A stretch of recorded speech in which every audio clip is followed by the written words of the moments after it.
Hi, everyone, and welcome back to Life Cues, week 47 and 48. We almost are at the end of this, what should have ended at the beginning of January, but that's okay. I'd rather get it done than not complete it just because it wasn't done on time. So, the prompt for this week are there's two of them. For week 47, it's can you keep a secret? Are you a good secret keeper? Or if someone tells you something, someone can encourage you to tell. So, can you keep a secret? And for week 48, the prompt is are you sensitive? Do your feelings get hurt easily, or do you have a pretty tough skin? So, those are our prompts for the 2 weeks. So, let's get started.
first one.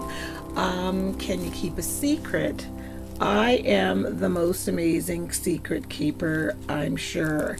And you know, it's both a blessing and a curse sometimes to be the keeper of secrets. I don't know if there's a mark on my head that says I'm a very good secret keeper, but some of the secrets that I know, oh my goodness, and that I have promised and promised I wouldn't tell, even if I knew telling sometimes might have been the right thing, I felt that I could not break that person's trust, so I never did. So what I did for this page, I first painted it all with gesso in the background, a white gesso. Then I took an ultrafine Sharpie and just wrote basically all about the secrets that I am keeping.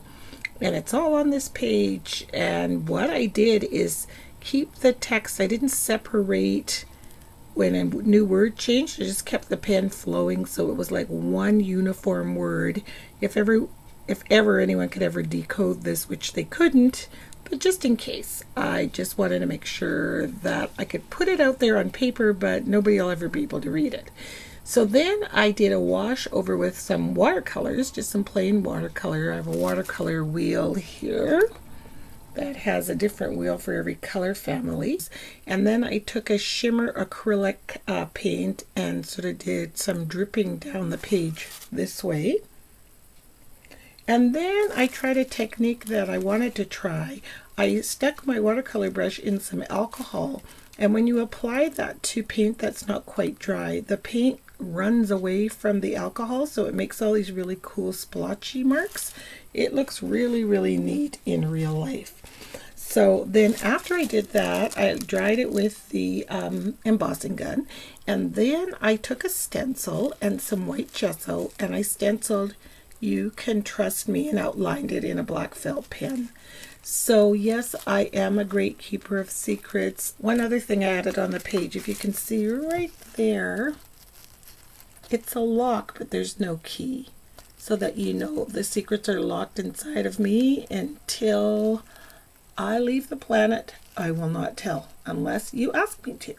So that's why there's no key, just the lock. And the next prompt was, are you sensitive? And for this page, first let me answer, yes, I am sensitive. Although as I've gotten older, I'm less sensitive. I was so sensitive as a child. I'm telling you, if you blinked at me the wrong way, I would cry. I always felt like I was hurting people's feelings. I always wanted to be a pleaser, but I have really changed in that way. Although I'm very sensitive to how people feel, and I think that makes sensitive people tend to be very empathetic because they can pick up on people's feelings before they even tell them. And also I find that a person that is sensitive can be very, very fragile as well. And they're very multi-layered. So I took pattern paper for the base of this page and cut out some circle shapes and just glued it down in layers. And I wanted it to kind of represent onion skin because there's so many layers to an onion. And when you peel it all away, you see who the real person is underneath. I think sensitive people are like that a bit. You have to kind of peel away some of their layers so that they can really trust that you're not going to hurt them. And then on this, I used some twill tape. I have mega yards of it from my girlfriend. Just yards and yards and yards and yards of it. And I wanted to see if I could stamp on it. And I'm happy to say that I can. I used StazOn ink and I stamped Fragile there, and then I frayed the end of this one. This one I stamped Handle with Care, and then I just stapled it on. And that one Empath, and attached it like a tag with a brad. In the middle it's a basil chipboard piece, and it's got the cardstock, so I used Distress inks on that, and I sprayed everything with Glimmer Mist, and I just did some little journaling on the flower shape and the word sensitive in the middle and some doodling, and I colored them with Stampin' Up! Markers. So there's my page about being sensitive. And if you have any sensitive children in your family, handle them with care. They are more aware than you know what's really going on, even without you saying so. Sensitive people and sensitive children, I think, are a beautiful gift to the planet. So those are my 2 pages. You can trust me. And I'm sensitive. So I can't wait to see yours. And we're almost coming to the end because this is 47 and 48. And we've only got 4 more to go. And then I'm going to do a journal flip showing you the pages from the very beginning. So thanks so much for watching. See you next time. Bye.